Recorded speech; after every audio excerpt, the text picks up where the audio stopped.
chose, et là on va dire c'est un bonus, qu'il faut faire très attention. Parce que ces choses-là, non seulement elles vont bloquer notre vie en général, mais en plus ces choses-là que je vais vous citer maintenant vont bloquer nos invocations. Les invocations de Doha que nous faisons ne vont pas être acceptées par Allah. On va faire Doha, mais pas de réponse. Blocage définitif. Blocage. Après on s'est dit, mais j'ai fait trop de Doha et j'ai toujours des problèmes. Oui, parce qu'il y a des choses qu'on néglige, qu'on ne fait pas attention. Je vais vous donner quelques-unes qui sont très importantes. Numéro 1. Vous dites que vous aimez le prophète Muhammad sallallahu alayhi wa sallam, mais vous ne suivez pas son sunnah. Ça, c'est un premier élément qui peut bloquer les invocations, ne monte pas vers Allah. Le fait de dire qu'on aime le prophète sallallahu alayhi wa sallam, mais au fond, on ne pratique pas ses sunnahs. Tout ce qu'on vous dit, ah ça c'est interdit, le prophète a dit, oh, ça ce sont des vieilles histoires. Ça va bloquer nos évocations, ne vont pas être acceptées par Allah. Deuxièmement, vous dites que vous aimez le paradis et vous voulez entrer, mais vous ne faites rien pour entrer au paradis. Vous négligez les prières, vous ne priez pas à l'heure, vous n'êtes pas de bonnes relations avec le voisinage, vous n'avez pas de bon comportement avec les gens, vous avez de l'arrogance, vous ne soutenez pas les prix de nuit, etc., etc.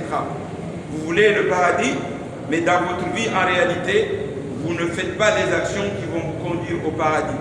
Et ça peut provoquer un blocage qui va faire que les invocations ne montent pas, les invocations ne sont pas acceptées. Troisième élément qui peut provoquer les doigts, les invocations ne montent pas. Vous dites que vous avez peur de l'enfer, vous ne voulez pas y entrer, pourtant vous ne faites rien pour éviter l'enfer. On vous dit que celui qui ne prie pas, il est garanti d'entrer en enfer à 99,99%.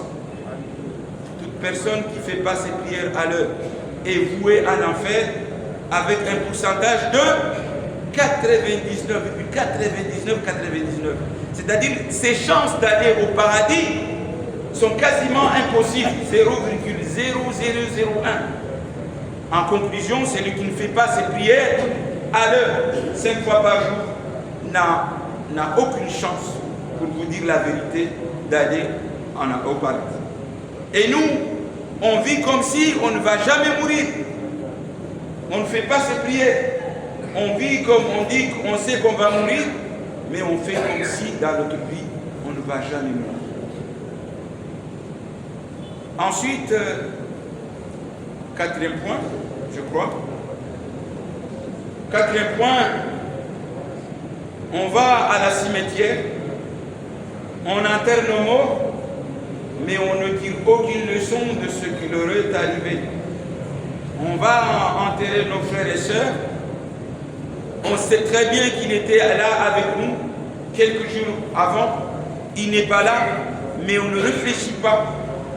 Ça sera comment notre situation quand on va mourir, quand on va être seul dans la tombe, où il n'y a pas de lumière, pas de parents qui nous accompagnent, pas de frères qui nous accompagnent, pas de papa qui nous accompagne, pas de maman qui nous accompagne, aucun ami, même notre argent ne nous accompagnera pas.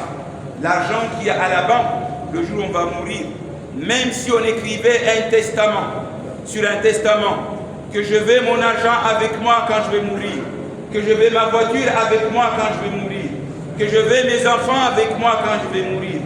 Si j'ai écrit sur un testament, que je vais mes biens quand je vais mourir, que je vais mon salon quand je vais mourir, on ne peut pas les donner le jour où vous allez mourir.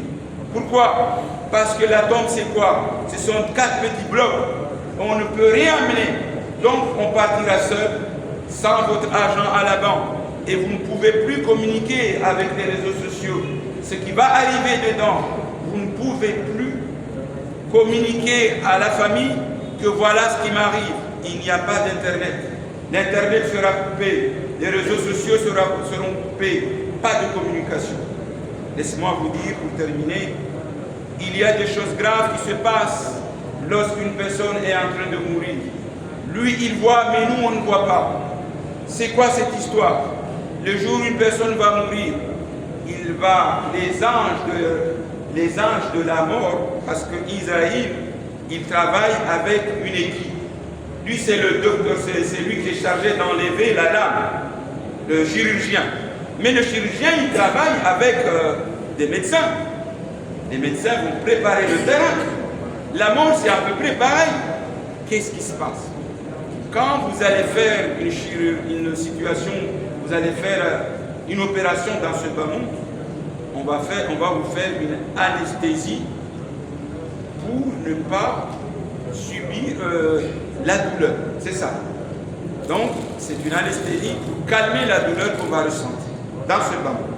Donc, les médecins vont faire une anesthésie pour préparer le terrain et après, le chirurgien va venir pour faire le travail. Donc, le malade, il ne va pas sentir la douleur parce qu'il a reçu une anesthésie. Le jour où une personne va mourir, c'est pareil. Mais cette fois-ci, ce n'est pas une anesthésie comme ici. C'est une anesthésie qu'on appelle anesthésie définitive, qui sera piquée sur le pied gauche, sur le grand doigt. Donc, un ange va venir, il va piquer sur le grand doigt en bas, du pied gauche, et tout le corps sera paralysé. On ne pourra pas fuir. Les membres ne peuvent plus agir. On verra nos familles, nos proches. On voudra leur dire ce qu'on ressent, mais on ne pourra pas parler.